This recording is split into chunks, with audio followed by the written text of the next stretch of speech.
تمام اہل اسلام کو، مسلمانوں کو ماہ رمضان المبارک کا چاند بہت بہت مبارک ہو۔ اس چاند رات میں جو کہ 1 سال بعد موقع ملتا ہے، اس چاند رات میں جو شخص بھی یہ کلمات پڑھتا ہے 90,000 حاجتیں ایک ہی رات میں پوری ہو جاتی ہیں، اور ہر قسم کی پریشانیاں ختم ہو جاتی ہیں، ہر قسم کی مشکلیں ختم ہو جاتی ہیں، ہر قسم کی حاجتیں پوری ہو جاتی ہیں، نحوستیں ختم ہو جاتی ہیں، زندگی سنور جاتی ہے، مقدر سنور جاتا ہے۔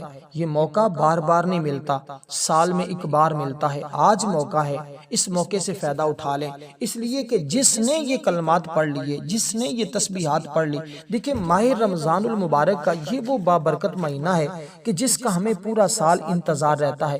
اس کی ہر غم، کیونکہ یہ غم خواری کا مہینہ ہے، اس ماہ مبارکہ میں فقراء مساکین کے ساتھ جو ہے وہ رات کا برتاؤ کرنا چاہیے۔ کسی دولت مند نے اگر افطاری کے لیے 4-5 کھانے تیار کیے تو مناسب ہے کہ غرباء میں تقسیم، کیونکہ یہ رحمتوں والا مہینہ، یہ برکتوں اور عظمتوں والا مہینہ، جس کا پہلا عشرہ رحمت کے ساتھ بھرا ہوا ہے، جس کا دوسرا عشرہ مغفرت کے ساتھ بھرا ہوا ہے، جس کا تیسرا عشرہ جہنم سے آزادی کے ساتھ ہے، دوزخ کی آزادی مل جاتی ہے الحمدللہ۔ پھر آقا دو جہاں صلی اللہ علیہ وسلم نے اس مہینے کی کیا کیا فضیلتیں، کیا کیا شانیں بیان کی کہ حضرت ابو ہریرہ بیان کرتے ہیں جب رمضان المبارک تشریف لاتا ہے تو آسمان کے دروازے کھل دیے جاتے ہیں، اور ایک روایت میں ہے کہ جنت کے دروازے کھل جاتے ہیں، دوزخ کے دروازے بند ہو جاتے ہیں، شیاطین کو زنجیروں سے جکڑ دیا جاتا ہے۔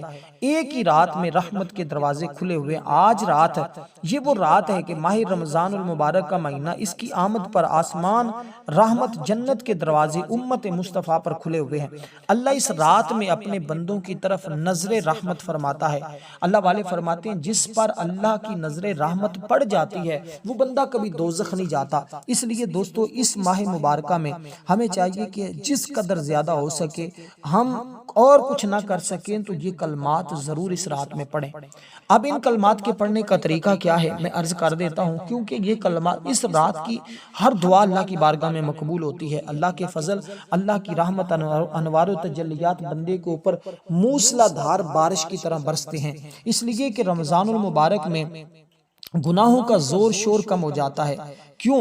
کیونکہ شیطان جو انسان کا دشمن ہے اس کو قید کیا جاتا ہے تاکہ وہ بندگان خدا کو نیک عمل کرنے سے روک نہ سکے۔ وہ ہماتن اس ماہ مبارکہ میں مصروف عبادت لوگوں کو ہم دیکھتے ہیں، یہی وجہ ہے کہ گناہوں کا زور و شور کم ہو جاتا۔ حالانکہ رمضان میں رحمت کا نزول، عبادت کی کثرت کا تقاضا یہ تھا کہ شیطان اہل ایمان کو بکانے میں انتہائی کوشش کرتا اور معاصی کی کثرت ہو جاتی، لیکن ہم دیکھتے ہیں کہ رمضان میں گناہوں میں مجموعی حیثیت سے ضرور کمی ہو جاتی ہے۔ کتنے شرابی، کتنے بھنگی، چرسی ایسے ہوتے ہیں رمضان المبارک میں شراب و بھنگ نہیں پیتے۔ اسی طرح دوسرے گناہوں میں بھی کمی دیکھنے کو ملتی ہے، اس لیے کہ ماہ رمضان کی ہر رات ہی بڑی برکت والی ہوتی ہے۔ اب آپ نے کرنا کیا ہے؟ کرنے کے لیے آپ نے فقط سب سے پہلے آپ نے جب عمل کا آغاز کرنا ہے تو 10 مرتبہ آپ نے یہ ایک آیہ مقدسہ پڑھنی ہے۔ یہ کیا ہے؟ یہ قرآن کریم کی وہ عظیم آیہ مقدسہ ہے جس کو ہم کیا کہتے ہیں بھئی؟ اس کو ہم کہتے ہیں کہ یہ بسم اللہ الرحمن الرحیم ہے، اور یہ بسم اللہ الرحمن الرحیم کو عام نہ سمجھا جائے، کیونکہ ہم نے اس رات میں ماہ رمضان کا بھی آغاز کر رہے ہیں اور ہم اس میں دیگر چیزوں کو بھی مد نظر رکھ رہے ہیں، کیونکہ ہمیں جب ہم اس رات میں اس ترتیب کے ساتھ عمل کرتے ہیں نا تو الحمدللہ اس کی برکت اتنی زیادہ ہے، اتنی زیادہ ہے کہ اللہ تعالیٰ اس بندے کے لیے خزانے جو ہے وہ اس کو عطا فرماتا ہے۔ دیکھیں اس کی تاثیر اور طاقت کا آپ کو پتہ چل جائے گا کہ رب العالمین نے حضرت موسیٰ کلیم اللہ پر وحی نازل فرمائی کہ کلیم نے امت محمدیہ صلی اللہ علیہ وسلم کو 3 ناموں سے مکرم فرمایا۔ موسیٰ علیہ السلام نے عرض کیا بارگاہ خدایا وہ کون سے 3 نام ہیں؟ رب تعالیٰ نے فرمایا بسم اللہ الرحمن الرحیم۔ اس کے اندر اللہ رحمان رحیم۔ اس مجلس میں نا ایک نبینہ شخص تھا، اس نے فوراً یہ دعا مانگی، یا رب اس بسم اللہ میں جو نام ہے نا اس کی برکت سے مجھے بنائی عطا فرما۔ رب تعالیٰ نے بسم اللہ کی برکت سے اسی وقت اس نبینے کو بنائی عطا فرما دی۔ تو یہ اس کی اتنی طاقت ہے۔ لیکن ماہ رمضان کی جب پہلی رات میں اس کو پڑھا جاتا ہے نا، تعداد بھی دیکھیں نا بالکل 10 بار۔ رمضان کے اندر 5 حرف ہیں، اس کی ڈبل، ہر ایک حرف کے بدلے 2 بار آپ نے پڑھنا ہے۔ تو جب اتنی تعداد کے ساتھ آپ اس عمل کا آغاز کریں گے، اس کے بعد 10 بار ہی آپ نے درود پاک پڑھنا ہے۔ تو اس لیے درود پاک جب آپ 10 بار پڑھیں گے تو پھر اسی ترتیب کے ساتھ 2 چیزیں ہوگی، آگے بڑھتے ہیں کیونکہ آپ کی 90,000 حاجتیں ہوں تو اللہ تعالیٰ فضل سے رحمت سے پوری فرما دیتا ہے۔ اس لیے بادشاہ روم نے آپ نے واقعہ سنا ہوگا، حضرت عمر فاروق رضی اللہ تعالیٰ عنہ کی خدمت میں ایک عرضیہ لکھا تھا جس میں انہوں نے اپنی بیماری کا حال لکھا کہ میرے سر کا درد جو ہے نا یہ نہیں جاتا، موذی ہے، تو میں موذی مرض میں مبتلا ہو چکا ہوں، میرے لیے کوئی دعا جو ہے وہ ارسال فرما دیں۔ آپ نے اس کی طرف ایک ٹوپی ارسال فرمائی، جب وہ ٹوپی سر پہ پہن لیتا تو درد چلا جاتا، جب ٹوپی اتارتا تو لوٹ آتا۔ اس کو تعجب ہوا، اس نے ٹوپی پھاڑ کر دیکھا اس کے اندر کیا ہے، جب ٹوپی کو پھاڑا تو اس کے اندر یہی کاغذ کا ایک ٹکڑا تھا جس کے اوپر یہی کلمات لکھے ہوئے تھے۔ کیسر روم یہ دیکھ کر کہنے لگا اسلام کتنا شاندار اور بزرگ دین ہے جس کی ایک آیہ مقدسہ سے اللہ نے مجھے بخش دیا ہے، فوراً کلمہ پڑھتا ہے اور مسلمان ہو جاتا ہے۔ تو اس لیے مسلمانوں آپ کو اس کا دیکھیں، ایک دفعہ بشر حافی رحمت اللہ علیہ راستے پر گزر رہے تھے نا، راستے میں ایک کاغذ گرا ہوا تھا جس پر یہ آیہ مقدسہ لکھی ہوئی تھی، اس کو دیکھا، بڑے پریشان ہوئے، آخر اس کو اٹھایا، خوشبو خرید کر اس کو صاف کیا، وہ اس کاغذ کے ٹکڑے کو اس کے اوپر خوشبو لگائی، محفوظ جگہ بلند جگہ پر رکھا۔ اتنے میں غیب سے آواز آئی کہ اے بشر تو نے ہمارے نام کو خوشبودار کیا ہے، بلند کیا ہے، ہم تیرا نام ہمیشہ کے لیے بلند کر دیں گے۔ تو دوستو یہ وہ چیزیں ہوتی ہیں جو انسان کی زندگی بدل سکتی ہیں، حالات بدل سکتی ہیں۔ پھر آپ کو پتہ ہے بشر حافی کو کتنا بڑا مقام، کتنا بڑا درجہ ملا۔ اب اس کے بعد آگے دوستو آپ نے جو کلمات پڑھنے ہیں وہ بھی ذرا سن لیجئے گا، بالکل آسان سا عمل ہے، کوئی مشکل نہیں۔ اب کیونکہ یہ 10 کا عدد آج بہت زیادہ چلتا جائے گا، اب درود پاک جب آپ نے پڑھا اس کے بعد 70 بار آپ نے یہ کلمات پڑھنے، جو میں کلمات آپ کے سامنے ذکر کرنے لگا ہوں، ان کلمات کو آپ نے 70 بار پڑھنا ہے۔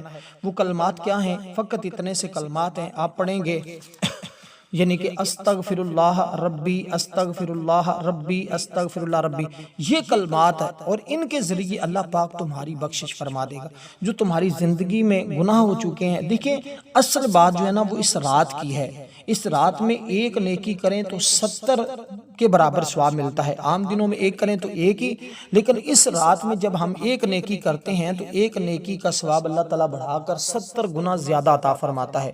تو اس لیے اگر آپ چاہتے ہیں آپ کو 70 گنا ثواب ملے تو پھر اس رات کو ضائع نہ کیجیے گا۔ جہاں جہاں آج رات چاند نظر آیا فوری طور پر اس عمل کو کریں، جہاں آج نہیں آیا وہاں کل اس عمل کو کریں۔ جس مقام پر، جس ملک میں، دنیا میں جہاں کہیں بھی رہتے ہو، جہاں چاند رات ہے وہیں فوری طور پر اس عمل کو کریں۔ اور ہماری چاند رات میں نا دعا ہوتی ہے خصوصی ہر سال، جو لوگ اس میں اپنا نام شامل کروانا چاہتے ہیں 10 بار درود پاک پڑھیں، کمنٹ میں نام لکھیں، انشاءاللہ دعا میں شامل کیا جائے گا۔ اب اس کے پڑھنے کے بعد جب یہ کلمات آپ پڑھ لیں تو اس کے بعد اب آپ نے دوستو قرآن کریم کی اس ایک عظیم سورت کو پڑھنا ہے۔ اس کے بعد آپ نے اللہ تعالیٰ کا ایک اسم مبارک پڑھنا ہے، وہ کتنا کمال کا ہوگا کہ جب آپ اس کو پڑھیں گے تو خود آپ کو پتہ چلے گا۔ اب جس صورت کا میں تذکرہ کر رہا ہوں یہ دیکھیں 3-4 چیزوں پہ مشتمل عمل ہے، کوئی اتنا زیادہ لمبا چوڑی بات نہیں ہے، کوئی آپ یہ نہیں کہ ساری رات بیٹھے رہیں گے، نہیں، چند منٹوں کا یہ عمل ہے۔ جیسے جیسے پڑھتے جائیں گے ویسے ویسے راہیں کھلتی چلی جائیں گی۔ اب جو صورت آپ نے پڑھنی ہے اس صورت کو کہتے ہیں صورت توحید، صورت اخلاص بھی بولتے ہیں۔ بسم اللہ الرحمن الرحیم، قل هو اللہ احد اللہ الصمد لم یلد ولم یولد ولم یکن لہ کفوا احد۔ تو یہ صورت ہے جو صورت اخلاص کہلاتی ہے۔ اس کو آپ نے دوستو بالکل اس رات میں جب بندہ 3 بار پڑھتا ہے نا تو ایک قرآن کا ثواب نہیں ملتا، 70 قرآن پڑھنے کے برابر ثواب ملتا ہے۔ اب جب آپ اس کو اس طرح پڑھ لیں اس کے بعد آپ نے دوستو یہ کلمات پڑھنے ہیں اور اس سورہ مبارکہ کو آپ نے صرف 33 بار پڑھنا ہے۔ اس کے بعد آپ نے پڑھنا ہے یا مسبب الاسباب، اے اسباب کے پیدا کرنے والے میرے لیے بھی اسباب پیدا فرما۔ تو جو حاجت ہو، جو مقصد، اس کا یہاں تصور لازمی رکھنا ہے کہ مولا میرا یہ حاجت ہے، یہ مقصد ہے۔ اور ان کلمات کو آپ نے جو ہے وہ 33 بار پڑھیں، اس کے بعد درود پاک پڑھیں۔